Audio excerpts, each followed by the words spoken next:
वर्ष 2026-27 का केंद्रीय बजट पेश होगा और ये बजट देश की आर्थिक दिशा तय करेगा। आम आदमी से लेकर बिजनेसमैन, निवेशक से लेकर राज्य सरकार तक की नजर इस बार के बजट पर है। टैक्स में सरकार क्या राहत, क्या नई योजनाएं लाएगी, साथ ही डेवलपमेंट का आखिर क्या प्लान है, साथ ही इकोनॉमी की दिशा, सब कुछ इसी बजट में तय होने वाली है।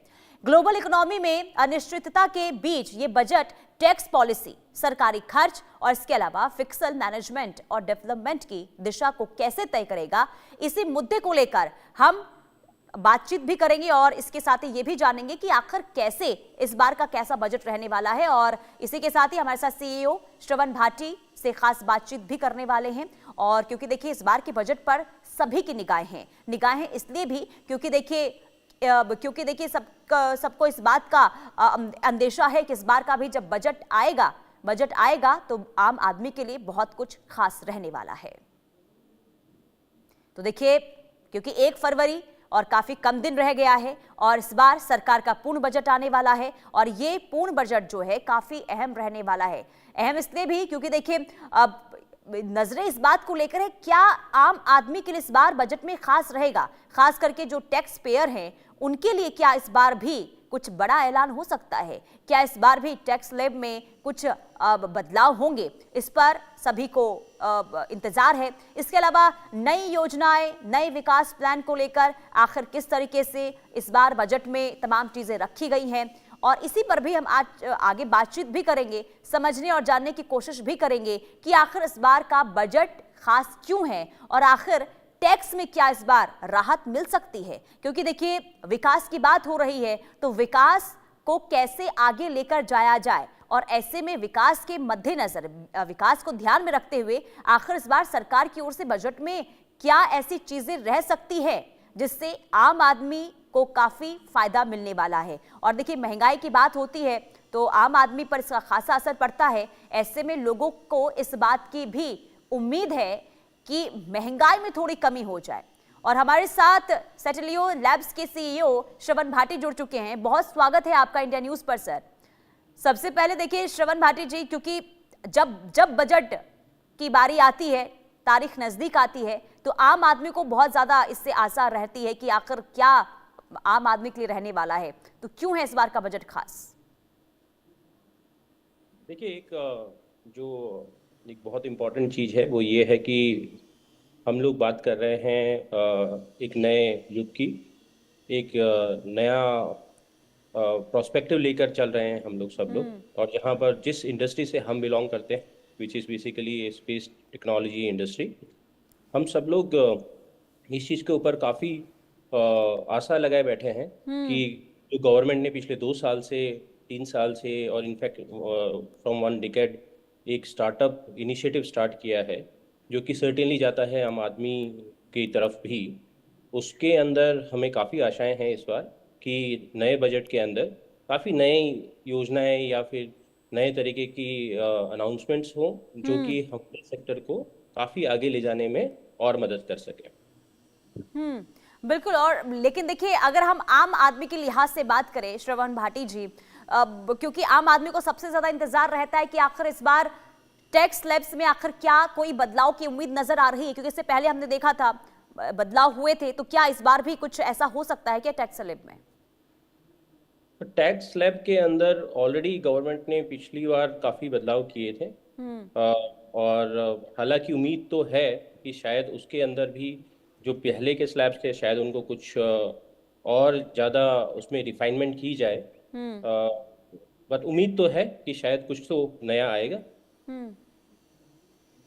ठीक है, उम्मीद है कि कुछ हो सकता है। लेकिन इसके अलावा अगर हम बात करते हैं, क्योंकि देखिए पूर्ण बजट है इस बार सरकार का, तो हर वर्ग की निगाहें इस बार बजट पर है कि आखिर किसानों के लिए, महिलाओं के लिए, युवाओं के लिए इस बार क्या खास रहने वाला है। आपको क्या उम्मीद है?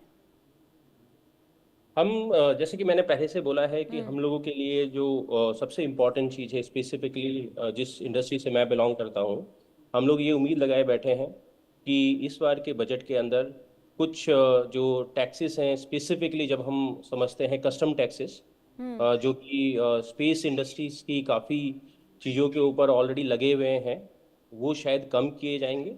ताकि जिस तरीके का बूस्ट हम चाहते हैं इस इंडस्ट्री को वो और भी ज़्यादा बढ़े।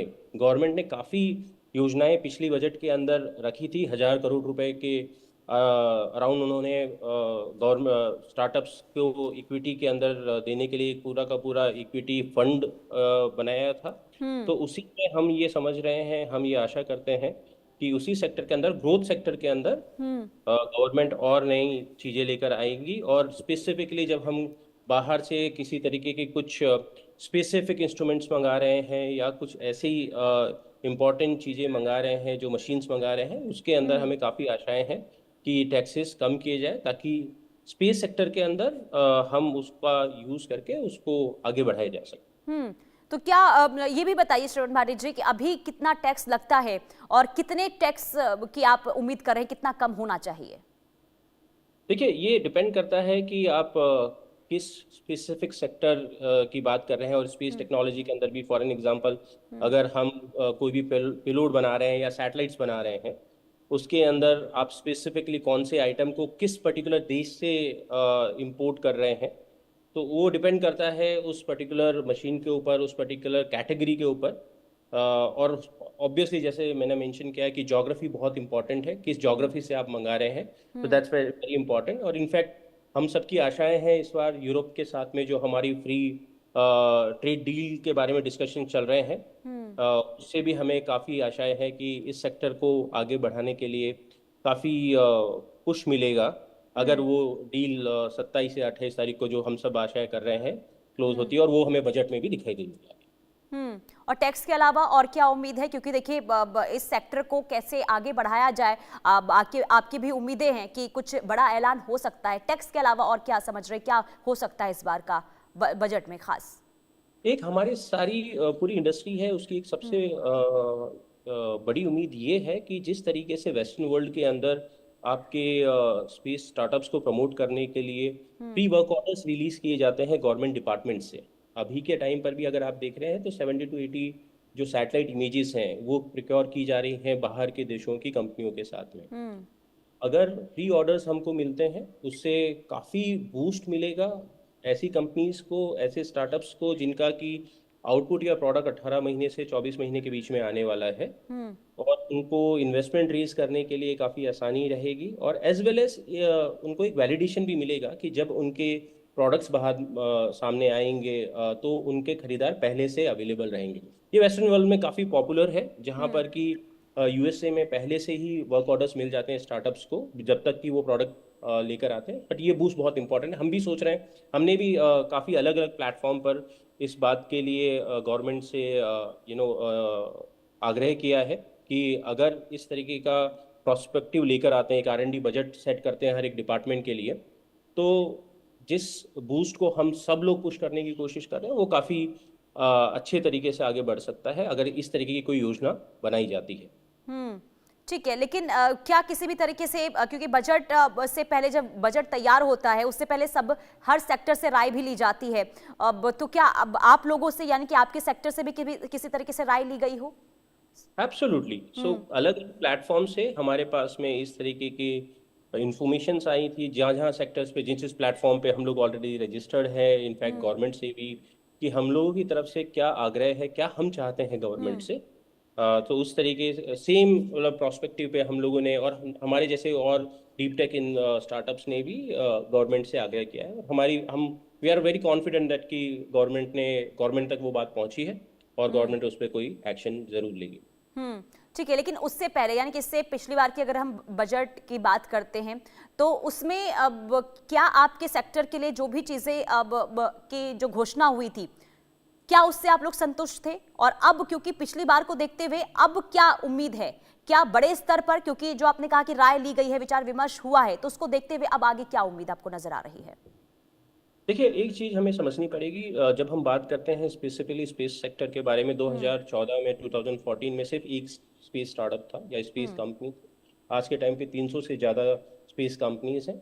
और सबसे ज़्यादा जो प्रॉब्लम स्पेस कंपनीज में होती है वो इनिशियल लेवल पे बहुत सारा इन्वेस्टमेंट लगता है। तो वो आपके पूरे इकोसिस्टम के अंदर उतना इन्वेस्टमेंट होना चाहिए ताकि प्राइवेट इन्वेस्टर्स कंपनी में इन्वेस्ट कर पाए मतलब एक सेक्टर होता है, एक स्टेज होता है जहां पर कि प्राइवेट इन्वेस्टर भी पैसा डालने में काफी गुरेज करते हैं, वो वेट करते हैं जब तक कि कंपनी का एक प्रोडक्ट सामने नहीं आ जाता। तो गवर्नमेंट ने पिछले साल, जैसे आई ऑलरेडी मेंशन कि पिछले साल गवर्नमेंट ने कुछ 1,000 करोड़ के आसपास का एक फंड बनाया है, जो कि इन्हीं स्टार्टअप्स को आगे बढ़ाने के लिए उनको इनफैक्ट इक्विटी ग्रांट की तरह नहीं, इक्विटी की तरीके से उसमें कंपनी में पैसा इन्वेस्ट करने की बात करी गई है, और वो काफ़ी अच्छी तरीके से हमने देखा है। हमसे भी बातें की गई हैं, हमसे भी हम भी उस स्टेज पर हैं जहां पर कि हम लोग काफ़ी क्लोजली बात कर रहे हैं उस स्पेसिफिक फंड के लिए। हमारे नेक्स्ट, क्योंकि हमने ऑलरेडी प्री सीड और अर्ली सीड कर लिया है, हम सीरीज ए के लिए बहुत जल्दी आगे बढ़ेंगे, तो हमें हमारे लिए काफ़ी आसान एक प्लेटफॉर्म मिल जा रहा है। अगर हमारे प्रोडक्ट्स अच्छे हैं, अगर वो